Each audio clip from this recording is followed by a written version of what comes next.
Hey there guys, what is going on? Evo here, and today everyone, I want to take a shot in the dark at what's going to happen within the next 2 to 3 months of Dead by Daylight.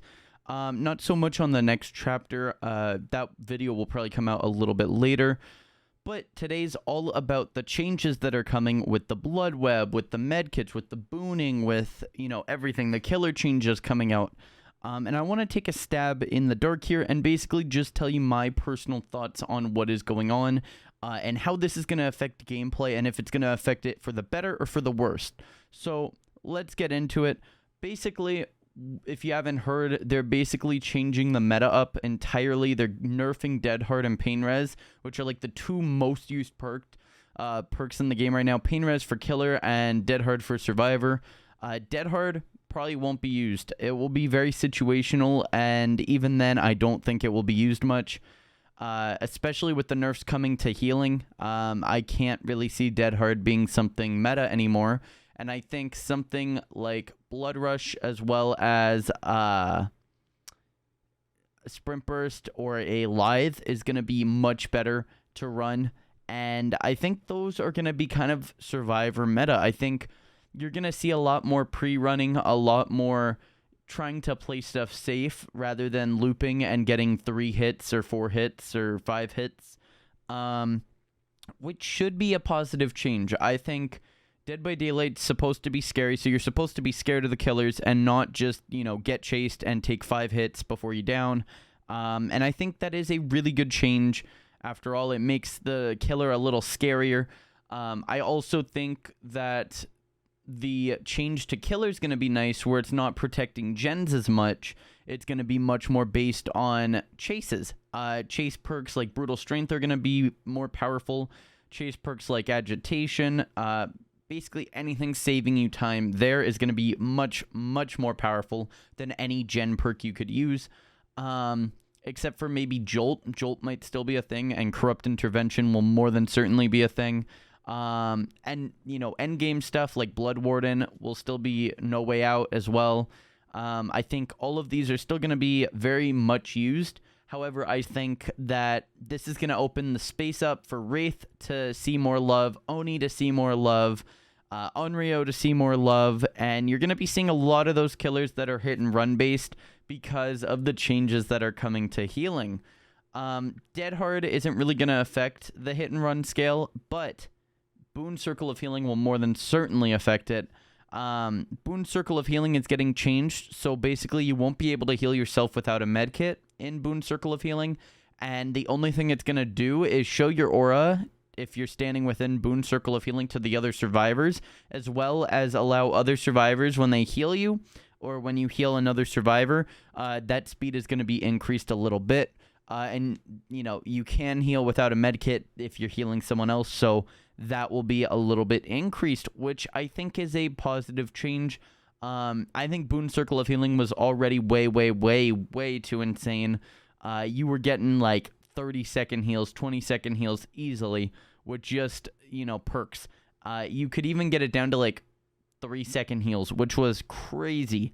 And I think you're getting, a lot more pressure as a killer, meaning that you're going to have multiple people going to heal in boons, which is going to be definitely great for killers, because that's going to mean that if you're playing Wraith, Sadako, Oni, you're going to be able to hit, leave, and then actually get your abilities up and just be able to play much more of that stealthy hit and run that people enjoy. And the playstyle that honestly I play a lot of, because I play Oni quite a bit, is the hit and run. I also play Wraith a lot, and yeah, he's been really hard to play lately because of no hit and run. You kind of have to commit to chases, and anytime you leave a chase, it's very bad for you.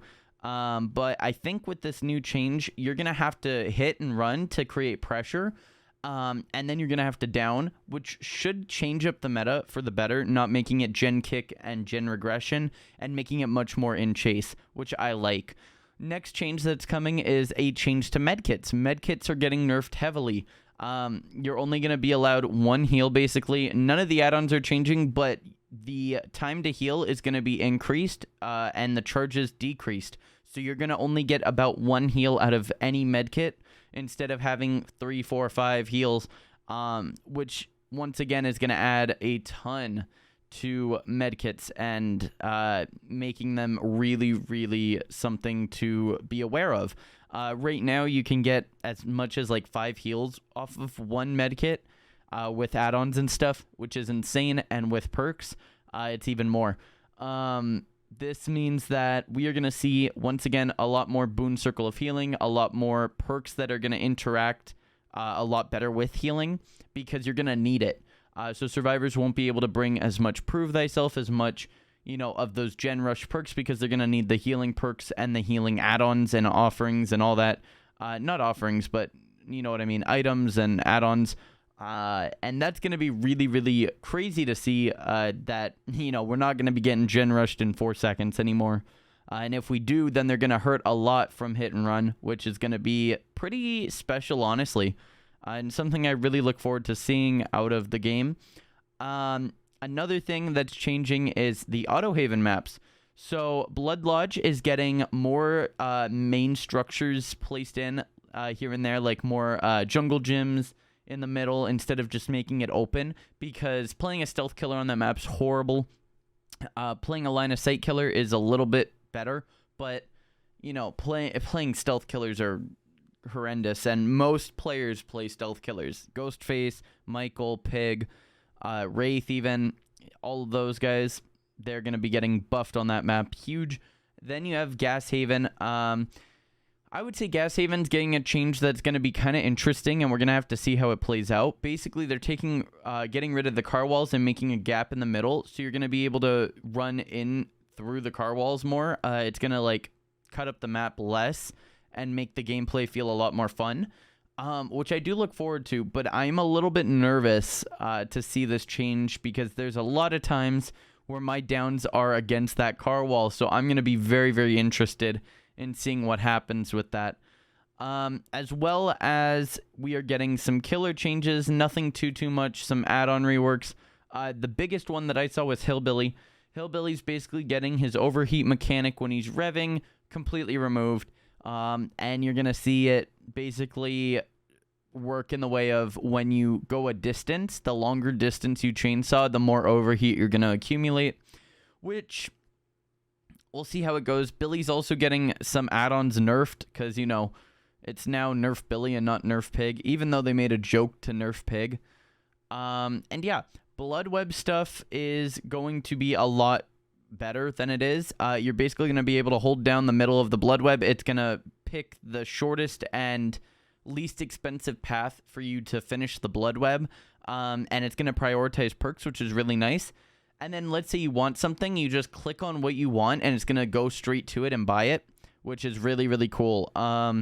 And yeah, I'm going to test it out probably live on stream. If not live on stream, then it will be in a video. But yeah, I'm really excited to see these changes in place.